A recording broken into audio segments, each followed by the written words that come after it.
한 주간 잘 지내셨습니까? 지난주에 마태복음 7장 앞부분을 선악의 지식나무와 관련해서 말씀드렸고, 오늘은 7장 뒷부분을 생명나무와 관련해서 말씀드리려고 합니다. 예수님을 묘사할 때 그는 마음이 온유하고 겸손하다 말하고 이사야 42장 말씀을 인용합니다. 그는 외치지 아니하며 소리를 높이지 아니하며 그 소리를 거리에 들리게 하지 아니하며 상한 갈대를 꺾지 아니하며 꺼져가는 등불을 끄지 아니한다. 그래서 사람들은 그가 화내고 욕하는 것을 잘 상상하기가 힘듭니다. 그런데 성경에서 예수께서 독사의 자식들아 회칠한 무덤이여 너희를 따르는 자들을 베나드 지옥 자식이 되게 만든다 하시면서 크게 분노하는 모습이 나옵니다. 예수님을 화나게 한 사람들은 바리새파 사람들과 율법 학자들이었습니다. 세리와 죄인도 용서가 되고 창기도 용서가 되는데 외식하는 사람들에 대해서는 정죄를 서슴지 않았습니다. 우리가 지금 바리새파 사람들과 율법 학자들을 대면해 본다면 어떤 느낌이었을까요? 아마도 우리 중에 가장 신실한 사람 중에 한 사람으로 보였을 수도 있을 것입니다. 그 바리새인들 중에는 니고데모 같은 사람도 있었고 사도행전에 나오는 바울의 율법 선생 가말리엘 같은 사람도 있었습니다. 거기에 속한 사람들 다 그렇다고는 할 수 없지만은 예수님 눈에는 이 바리새파 사람들, 율법학자들 다 외식으로 보였습니다. 외식한다는 것은 밖으로 꾸며서 그런 채 하는 것입니다. 일반적으로 겉과 속이 다른 것을 말하는데 예수님은 생명과 행위가 다른 것을 외식이라고 하였습니다. 예수님은 생명을 주려고 오셨다고 했는데 생명 없는 사람들이 생명 있는 것처럼 하고 살기 때문에 예수께서 주시고자 하는 새 생명을 받을 수가 없었습니다. 바리새인들은 자신들이 말씀을 공부하고 또 가르치면서 자기들이 그런 사람인 줄 착각하기 때문에 예수님이 들어갈 자리가 없는 사람들이었습니다. 마태복음 7장 16절에 보면은 열매로 그들을 알지니 가시나무에서 포도를 또는 엉겅퀴에서 무화과를 따겠느냐라고 말씀했습니다. 가시가 나오는 것을 보고 가시나무인 줄 알아야 한다는 것입니다. 그런데 외식하는 자들은 가시나무인데 포도를 따려고 하고 엉겅퀴인데 무화과를 따려고 한다는 말입니다. 나무와 열매가 다른 것, 생명과 행위가 다른 것, 예수님은 이것을 가장 나쁘게 생각한 것입니다. 사실 바리새파 사람들은 아주 경건한 사람들입니다. 율법대로 살려고 애쓰는 사람들이었습니다. 그런데 사람의 노력은 행위를 어느 정도 고칠 수는 있어도 생명을 바꿀 수는 없습니다. 노력할수록 속은 그대로인데 겉을 바꾸려는 노력이 됩니다. 그래서 사람은 자기 의지로 노력할수록 생명과 행위가 달라지는 결과를 가져오게 됩니다. 종교적으로 경건한 사람일수록 더 외식하는 경우가 많습니다.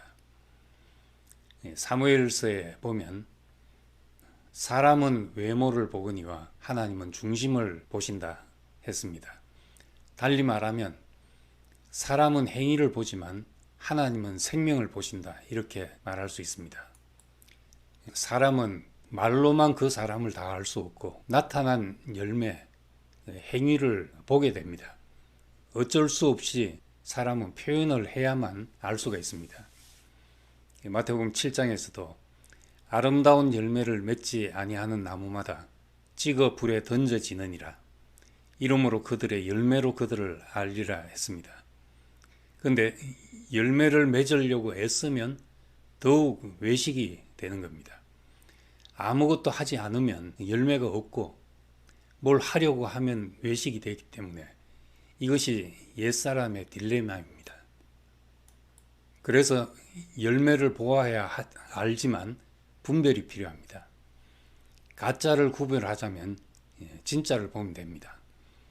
하나님을 맛보아 아는 사람, 하나님 품속에서 나온 분은 이것이 하나님께서 난 것인지 사람이 만든 것인지를 알 수 있습니다.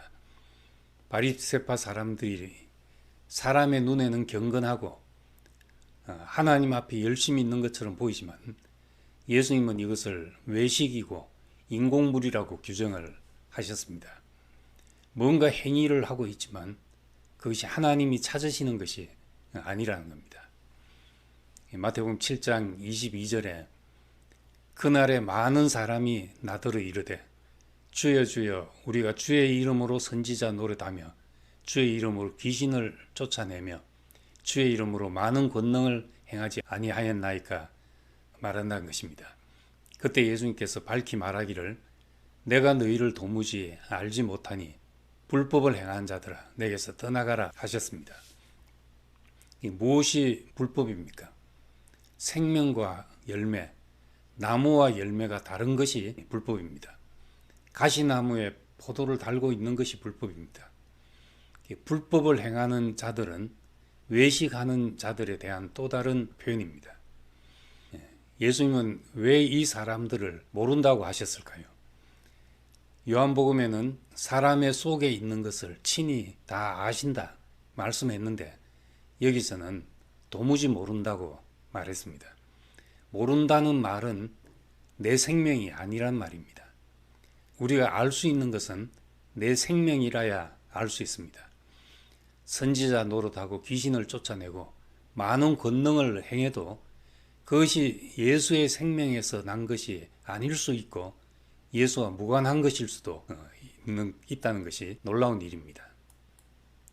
그래서 7장 24절에 산상수훈의 결론과 같은 말씀으로 그러므로 누구든지 나의 이 말을 듣고 행하는 자는 그 집을 반석 위에 지은 지혜로운 사람 같으니 라고 했습니다.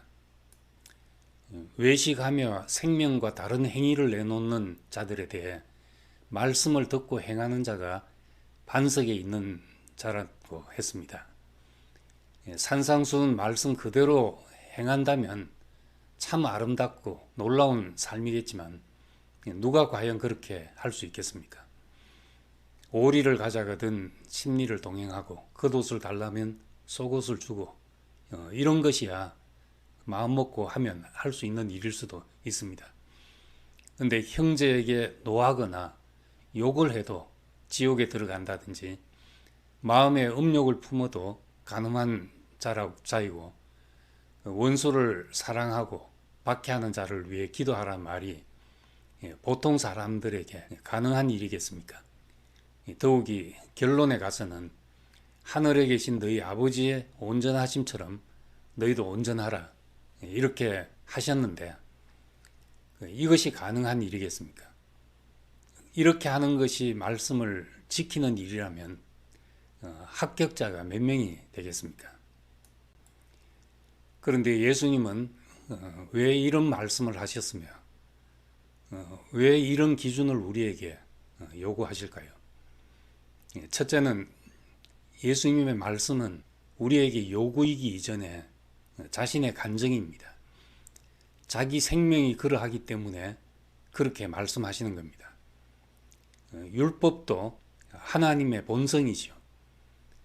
문제는 사람의 본성이 하나님의 본성과 너무 멀어져 있기 때문에 그의 말씀을 지킬 수 없게 된 것입니다. 둘째는 우리는 그 말씀 앞에서 나로서는 안 된다는 것을 깨닫게 됩니다. 하늘에 계신 너희 아버지의 온전하신 같이 너희도 온전하라 하는 말씀은 이것은 예수님 자신의 본성이기 때문에 우리 본성으로는 행할 수가 없습니다. 거듭나야 한다는 것이 그래서 하신 말씀입니다. 예수의 생명으로 다시 사는 것입니다. 그래서 예수님은 자신을 보여주기 위해서 겟세마네 동산으로 가셨고 골고다 언덕으로 가셨습니다. 겟세마네 동산에서 기도하신 것은 자신의 생명의 깊은 자리를 열어 보여주신 것입니다. 땀이 땅에 떨어지는 핏방울 같이 되어서 기름 짜지듯이 말씀을 토했습니다. 할 수만 있으면 이 잔을 내게서 지나가게 해 주십시오. 그러나 내 원대로 마옵시고 아버지의 원대로 하시옵소서. 이 말은 예수님이 그렇게 사실 수밖에 없는 그의 속 중에 속이었던 것입니다. 그리고 십자가에서 버림받으심으로 그의 사역을 다 이루셨습니다. 휘장이 찢어지고 하나님 역시 자신의 깊은 속을 열어 보이신 것입니다. 예수님은 자신의 뜻을 내려놨을 뿐만 아니라 버려짐으로써 끝난 분입니다. 그리고 다 이루었다 말씀하셨습니다. 끝남으로 우리에게 열어 보여진 그 생명이 내게도 참으로 보배롭게 보이면 그 생명이 내 생명이 되는 것입니다. 아담이 타락할 때 선악과가 보암직하고 먹음직하고 탐스러웠다고 했습니다. 마찬가지로 생명나무로 회복되는 길도 그의 열매인 예수가 우리에게 가장 보배롭게 보이면 됩니다. 우리 앞에 제시된 십자가에서 끝나고 버려진 분 안에 우리로 하여금 하나님 앞에서 살아갈 수 있게 하는 생명이 있다는 것이 우리에게 보여지기를 원합니다. 감사합니다.